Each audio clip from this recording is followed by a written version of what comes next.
Cut off the telephone, stop all the clocks, silence Alexa and turn on the box. No footsteps down hall and no creak of the floor. Stop dishwasher's cycle, it rumbles no more. Turn off the oven and let tea go cold. Unplug the doorbell lest ring chime be tolled. Lock all the doors up and pull curtains tight. Settle on sofa, tonight's Corrie night. It's Monday and Wednesday and Friday's best part. The thrill in my veins, the beat of my heart.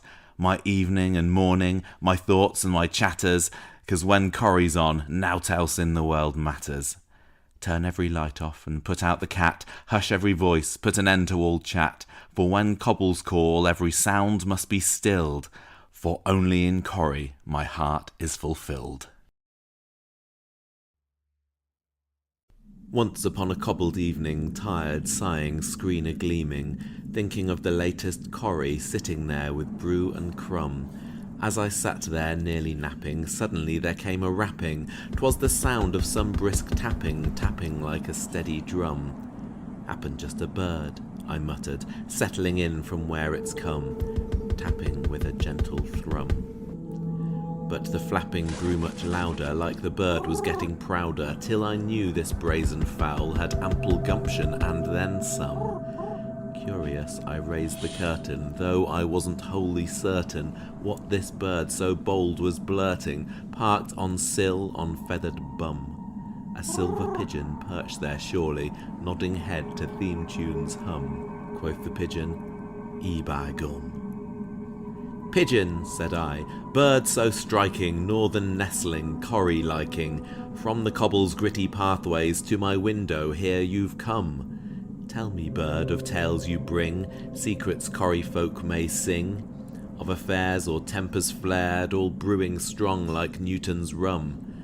But the bird just blinked and squawked out words so common and humdrum, the same steady E by gum. I pleaded then, quite desperately, give me gossip, preferably, of the street's unravelling dramas, of the woes or joys to come. Tell me if our Carla's troubled, or if Gemma's debts are doubled. Are there secrets left unbubbled, or some secret depths to plumb? But the pigeon only blinked and squawked out words both plain and glum. Quoth the pigeon, "E by gum." By the hour I questioned plainly, what's in store for Sally mainly? Will we love her tales insanely, or will they leave viewers numb?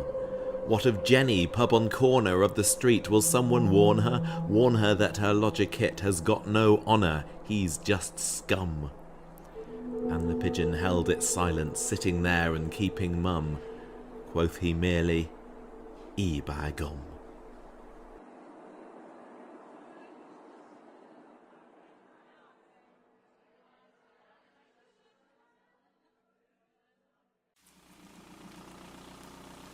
It was a grey, drizzling afternoon when I first arrived in Weatherfield, a small industrial town on the outskirts of Manchester. I'd heard much about the place over the years, particularly its history, a close-knit community, known for its cobbled streets, local pub, and a certain atmosphere that was hard to describe. As someone with a keen interest in local history, I'd come to Weatherfield to explore my own roots, for there were whispers that some distant branch of my family tree sprouted from this very place. A Grimshaw, a Tanner, even a Barlow somewhere amongst them. The cabbie had warned me in a low voice as we approached the town. "Be careful, love. Weatherfield's not like other places. People round here, they've got strange ways."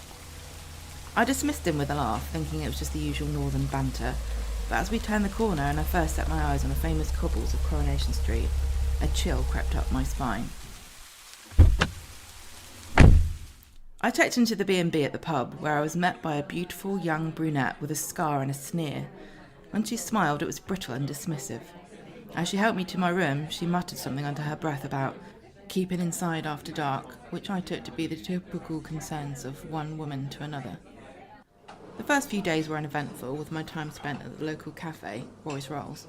The proprietor, Roy Cropper, seemed friendly enough, though his conversations often veered towards the strange history of the town, stories of families who'd lived there for generations and things seen in the shadows after sundown.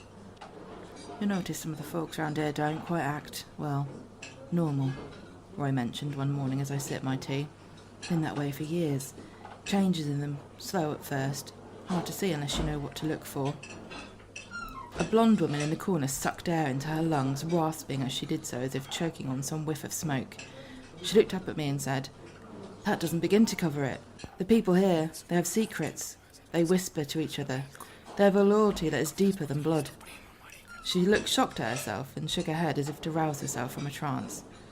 "The ash to the skin, it gathers and smothers somehow. Secrets and lies." At first I didn't understand what the woman meant, but over the following days I started noticing it too. She was right, but then she was a detective after all, and the more I saw her, the more it seemed as though she was changing too, becoming ashen and pale and covert in her actions. There was something off about the people of Weatherfield, something in their faces. Some had dark, sunken eyes that rarely blinked. Others walked with a strange, shuffling gait, their skin glistening with a sheen that looked almost like coal dust. When I passed them in the street, I couldn't shake the feeling they were watching me, whispering amongst themselves. The locals, particularly those that had been around the longest, grew more unsettling the longer I stayed. Jenny, the landlady at the Rovers, would wipe down the bar, gathering soot on her tea towel and staring unblinking at me when she thought I wasn't looking. A tall, grimacing man in the bistro seemed to speak in half-truths, muttering under his breath when I tried to ask him questions about the town's history. They all seemed tied to something dark, something secret that the entire community was in on. It was during my second week that I noticed the strangest thing of all, changes in the weather. The constant drizzle had transformed into thick, clinging smog that rolled in from nowhere, shrouding the street in a suffocating mist. On some nights I heard odd noises from outside my window, low guttural croaks like the sound of creatures dragging themselves across the cobbles, cavorting in the ginnel and screeching against brick walls. One evening I decided to follow the source of the sounds. The streets were deserted, and as I ventured deeper into Weatherfield, past the houses and shops, the smog grew thicker. I passed by the factory where I noticed figures lurking in the shadows. Their silhouettes were strange, distorted, and wrong. They seemed hunched, with elongated limbs, moving in ways no human should. I felt drawn to walk further and stumbled into an abandoned brewery that towered over the street, a place I had heard whispers about from Roy and the others. It was there that I saw them. Townspeople gathered by a hole in the ground, a cavernous, smoking pit that looked like an old mine shaft. Their bodies were wreathed in smoke and dust. They were chanting something, a low, croaking sound that sent shivers down my spine. The fog parted for just a moment and I saw their faces, spectral, twisted, soot-stained, their blank eyes reflecting the moonlight. Suddenly, I understood. These folks weren't entirely human. Over generations, something had happened in Weatherfield, something unspeakable. The depths beneath didn't just lead to long abandoned mine shafts. There was a gateway, a link to something much older and darker than I'd ever imagined. Some strange force that leaked out and ran amok in the streets, causing misery and misfortune, some compulsion that would entrance a person to their doom. I tried to flee, but as I turned to run, I stumbled into one of them, a red-headed man I had recognised from the street. He grinned at me, his lips pulling back to reveal rows of sharp, glistening teeth. "You've seen too much," he hissed. "You're one of us now."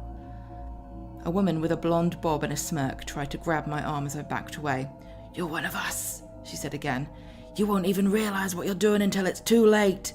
One wrong decision after another, one mistake and then another. All your life will be wrong turns and we'll be here to watch."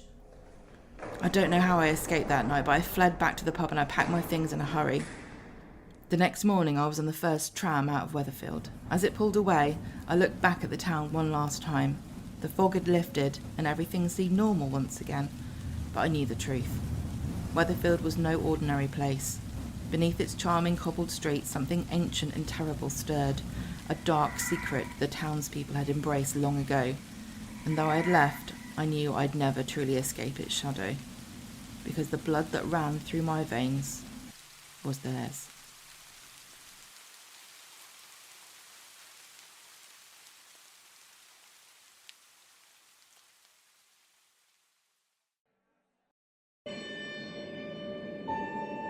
The wind was a chill of gossip across the cobbled street. The rovers gleamed in moonlight where secrets often meet. Jack Duckworth strolled with a swagger, his suit pressed smart and fine. And in he came a-strutting, strutting, strutting. The cellarman came strutting, the dirty, rotten swine. The Rovers was dim with whispers as Jack came through the door, his suit so sharp, his hair slicked back like never seen before. His name was Vincent Clare that night, a man with charm to spare. And in he came a-boasting, boasting, boasting. Jack Duckworth came a-boasting, his look, devil may care. He scanned the room for Carol Munro, the woman dressed in red, the woman he was hoping he would wine and dine and bed. But as she turned, his heart near stopped, that face he knew too well, for Vera stood there smirking, smirking, smirking. His wife Vera stood smirking, and then she gave him hell. "Jack Duckworth!" Vera hollered loud, her wiggle set askew. "You thought you'd get one over me, but the tricked one here is you." She chased him from the Rovers, her temper flared and bright, and Vincent Clare went running, running, running. Poor Randy Jack went running back to his home that night. The years rolled by, their bickers too, but love was always there, until one night in January, V breathed her final air. Poor Jack was left alone then, heart heavy with her loss. But Vera, she was waiting, waiting, waiting. Her ghost still was there waiting from where he sat across. Years passed, and when Jack's time came, the dusk of final day, he closed his eyes in that same chair where Vera passed away. But as the light grew dim for him, he felt her by his side, for Vera came a-calling, calling, calling. Her spirit came a-calling. "Come on, Jack, one last ride." And off they went, their arm in arm, to where the cobbles end, with no more rows or bickering, just love to finally mend. And in the Rovers in the sky they sit as one above, for Vera had come smiling, smiling, smiling. And the cellarman's heart too was smiling, for his swamp duck, his true love.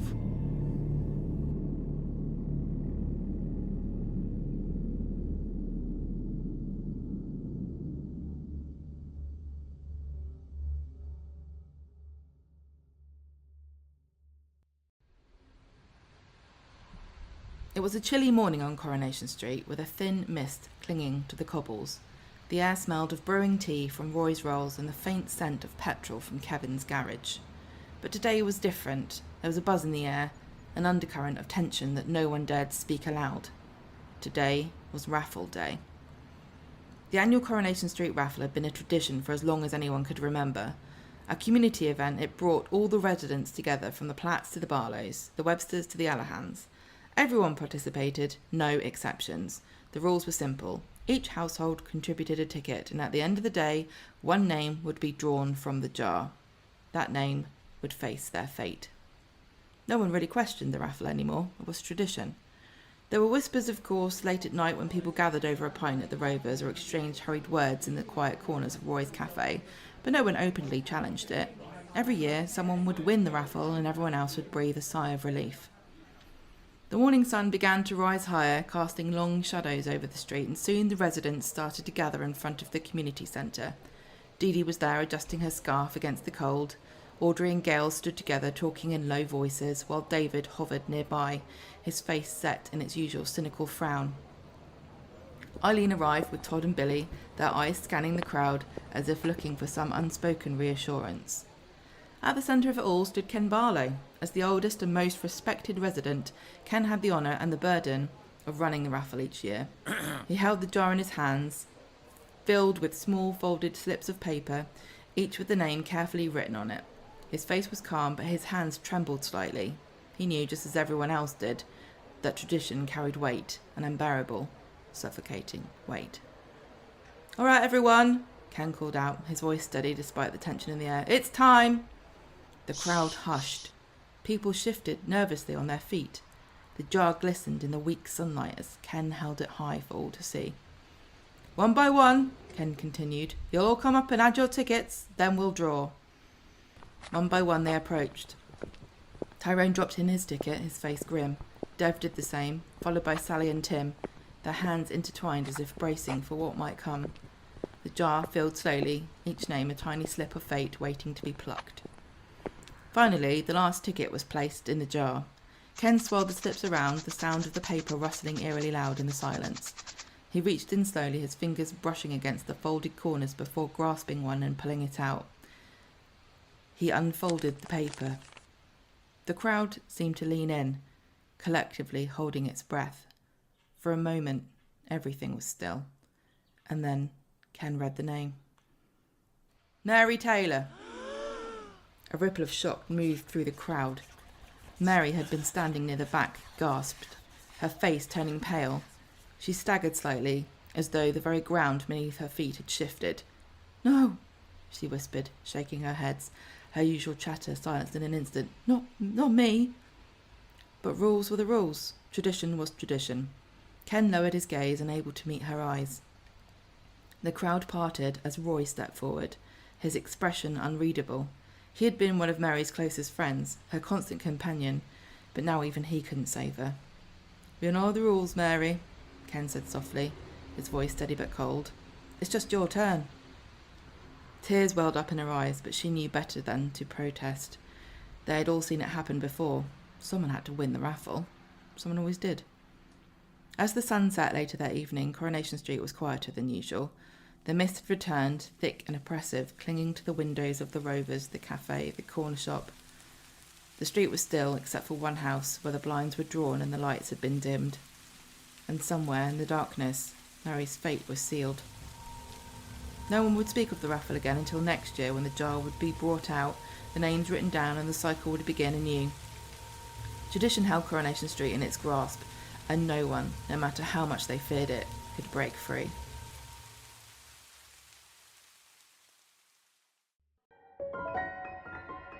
"'Twas brillig, and an exum beast did clag and clough through Weatherfield, where Gemma's skint and Roy's away in clink, unjustly sealed. Beware the Corrie, me duck, with lip and lash and leer. It sneaks by pub and builder's yard and leaves nought but a tear. It bullies Liam through the gates, ensnares Leanne in cult. With cockroach clog kebab it waits to launch vicious assault. It hides in Ginnell, feasts in bistro, checks in at Chariot Square. It lurks outside St Mary's Church and preys on local prayer. With wary heart young Chesney stood, his jaw set firm and taut. For many a time on cobbled street the Corrie he'd sought.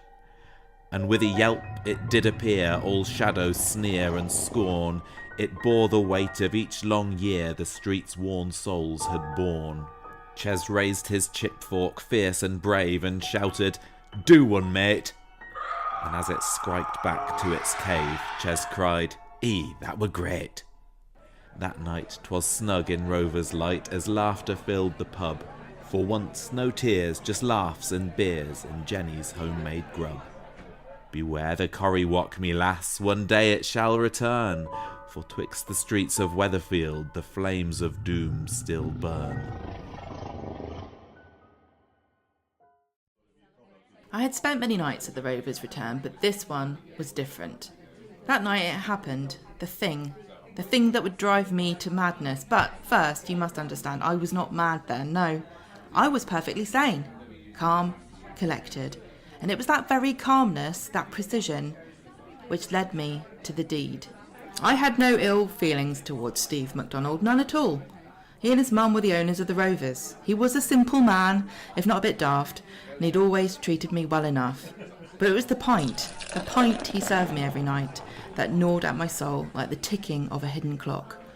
You see, every time I went to the Rovers, Steve poured my pint just slightly wrong. At first I thought it was my imagination, the head of the beer too large, sometimes spilling over the glass, sometimes too flat. It was an affront to a well-pulled pint, and soon I became fixated on it. How could someone who had spent so much time behind the bar not perfect this simple art? It was intentional, I reasoned. He knew it bothered me, and he took pleasure in it. For weeks I watched him. I watched the way his hands fumbled with the tap. The way he would grin, that grin, as he handed me the pint. It wasn't the beer, I knew that. It was Steve. His carelessness, his disregard for the sacred ritual of a good pint. He thought I wouldn't notice. I noticed. Every night I grew more obsessed. My mind spun with thoughts of revenge, but I knew I had to be careful. The people of Weatherfield would never suspect me. Mild, polite, always tipping well. No, I was too clever for them. I planned everything perfectly. One fateful night, when the fog pressed in thick outside the Rovers, I made my move. Steve was behind the bar, whistling that god-awful tune, and I knew tonight was the night. I waited until the regulars, Rita, Emily and Norris, had stumbled out into the night, and only I remained. The clock struck midnight. The pub was silent, save for the ticking of the old clock on the wall. "Another pint?" Steve asked, his usual grin flashing. I nodded. He turned his back to pour it, and I followed him silently behind the bar. The froth bubbled up. Too high again, it always did. That was when I knew. He deserved it. As his hand reached for the glass, I grabbed the nearest bar towel and threw it around his neck. He gasped, he struggled, but I was stronger than I looked. Oh, he fought, but soon the struggling stopped.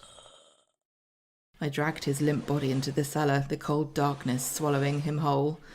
I was free. No more ruined pints. No more of that infuriating grin. For days, no one suspected a thing. When people asked where Steve was, I shrugged. Probably gone on one of his ridiculous holidays. And I continued to go to the Rovers, ordering my pint, satisfied at last. I had done it. But oh, how wrong I was. One night, not long after the deed, I sat in my usual corner sipping my beer. It was perfect. Perfectly poured, perfectly cold. And yet something wasn't right. It started as a faint whisper in my mind, a nagging feeling. I tried to push it aside, but it grew louder. Then I heard it. A faint clink, like the sound of a glass being tapped on the bar. It was coming from the cellar. I froze. My heart raced, but I told myself it was nothing.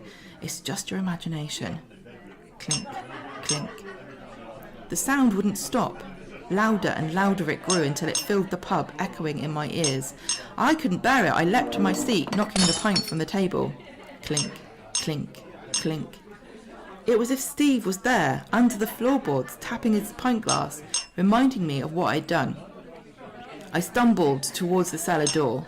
The sound was deafening now. I could hear the faint hum of Steve's voice, that terrible whistle, his mocking grin coming back to life in my mind. "Steve!" I cried. "I didn't mean to. It was just the pint. It was always the pint." I flung open the cellar door, and the tapping stopped. The darkness stared back at me, cold and silent. There was nothing there. No glass, no Steve, and yet I could still hear it in my mind, the relentless clink, clink, clink. I fled the pub, but the sounds followed me home. Every night it haunts me. No matter where I go, I hear it. Steve's pint glass, tap, tapping, tap, until I feel I might go mad. But I'm not mad. No, you must believe me. I was driven to it. It was Steve. It was the pint. And now I must live with this sound forever. Clink, clink, clink.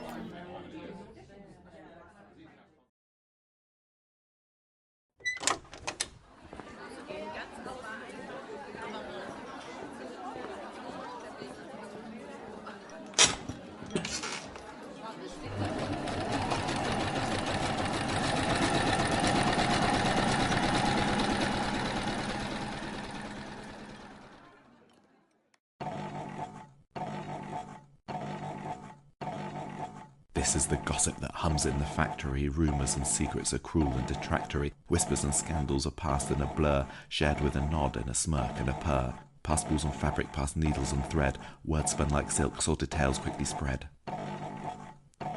"Did you hear," cackles Beth with a glint in her eye, "about Max's new girl, about Gail's new guy? Sally's got wind of an office affair, but who's in the thick of it, Sally won't share." Machines keep a clacking, but hands start to slow as tales of street residents soon start to flow. Gossip from Izzy, gossip from Fizz, even gossip from Kirk, gossip from Dirk, gossip from Carla and Sarah Lou Barla, and gossip from Sean and from Lisa Swain Spawn. Tales of Ken, tales of Jenny and tales of Kev, tales of Dev, tales of Roy, tales of Toya and tales of Nina and tales of Alina. Stories like knicker threads woven in tight, till clock-off time comes, then they fade into night.